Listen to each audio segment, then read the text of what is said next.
Halo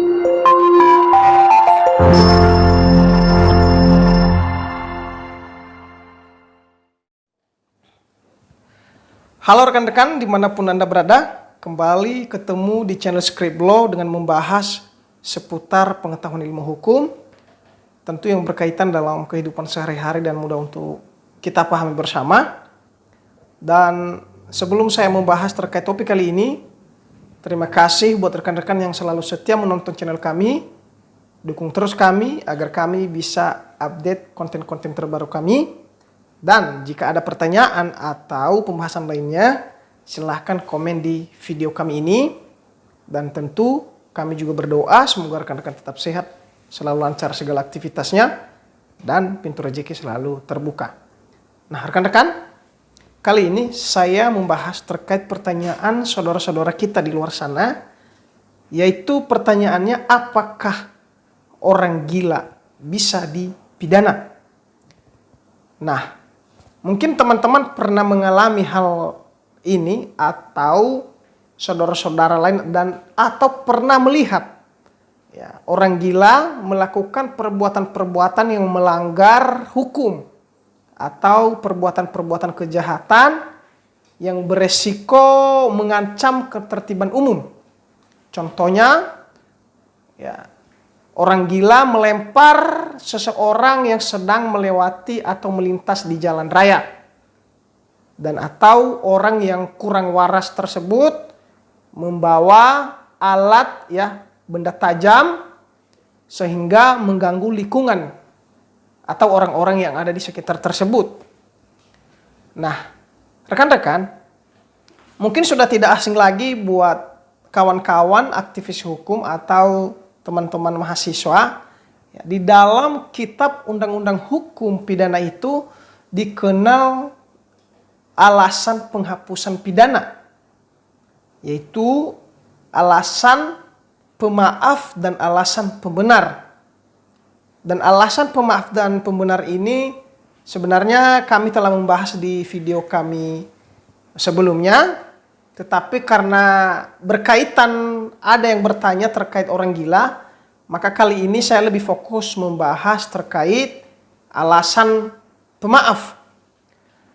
Nah, teman-teman, ya, alasan penghapusan pidana dalam hal ini alasan pemaaf, ya, bisa kita merujuk di pasal 44 KUHP yang intinya di sana mengatur bahwa alasan pemaaf adalah penghapusan kesalahan ya, orang yang melakukan suatu tindak pidana. Ya. Sementara ya, perbuatannya tetap melawan hukum. Ya, misalnya ya, lantaran pelakunya adalah tidak waras atau gila. Ya, sehingga di dalam pasal 44 itu ya, tidak dapat mempertanggungjawabkan perbuatannya karena orang tersebut gila atau kurang waras. Nah, pertanyaannya sekarang, bagaimana cara mengetahui bahwa orang tersebut gila? Bisa aja orang tersebut ngada-ngada gila atau seakan-akan dirinya kurang waras. Contohnya melakukan perbuatan pelecehan atau mengejar perempuan. Nah, teman-teman, untuk pembuktian bahwa orang tersebut gila atau tidak, maka biasanya penegak hukum merujuk orang yang si terduga melakukan perbuatan tersebut ke rumah sakit jiwa atau dicek kondisinya apakah ternyata benar gila atau enggak.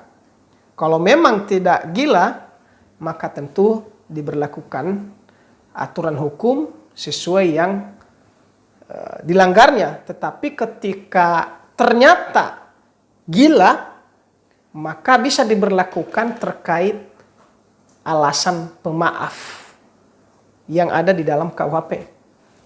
Nah, rekan-rekan, yang perlu diperhatikan di dalam unsur alasan pemaaf ini atau di dalam pasal 44 KUHP ini, yang pertama adalah ada 3 kriteria yang dapat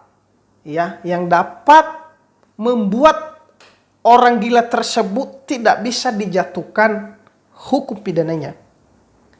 Ya, artinya memenuhi unsur ada 3 kriteria. Yang pertama adalah orang gila tersebut tidak menyadari apa yang menjadi tujuan suatu perbuatan yang dilakukannya.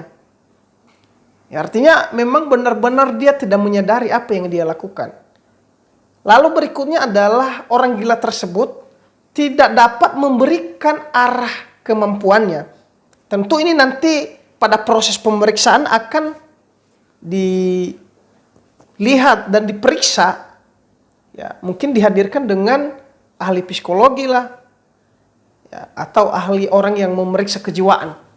Lalu berikutnya bahwa tidak dapat menyadari sifat yang melawan hukum terhadap apa yang dia perbuat. Artinya bahwa dia tidak menyadari hukum, ya, kejahatan yang dia lakukan itu bahwa tidak benar dan bisa membuatnya terpidana.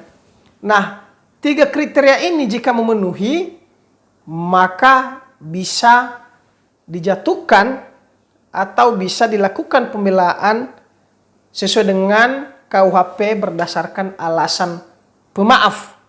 Jadi barangkali rekan-rekan, ya, kesimpulannya adalah orang gila tidak bisa dipidana dengan memenuhi kriteria yang saya sampaikan barusan. Tentu dalam proses pembuktian nanti apakah memang benar-benar orang gila atau tidak, ya, apakah orang waras atau tidak, tentu nanti akan dibuktikan pada proses pembuktian. Barangkali hanya itu yang bisa saya sampaikan rekan-rekan. Dalam hal ini bukan saya menggurui, silakan juga mencari referensi lain. Saya hanya mencoba untuk berbagi ilmu, pengetahuan. Semoga bermanfaat. Terima kasih.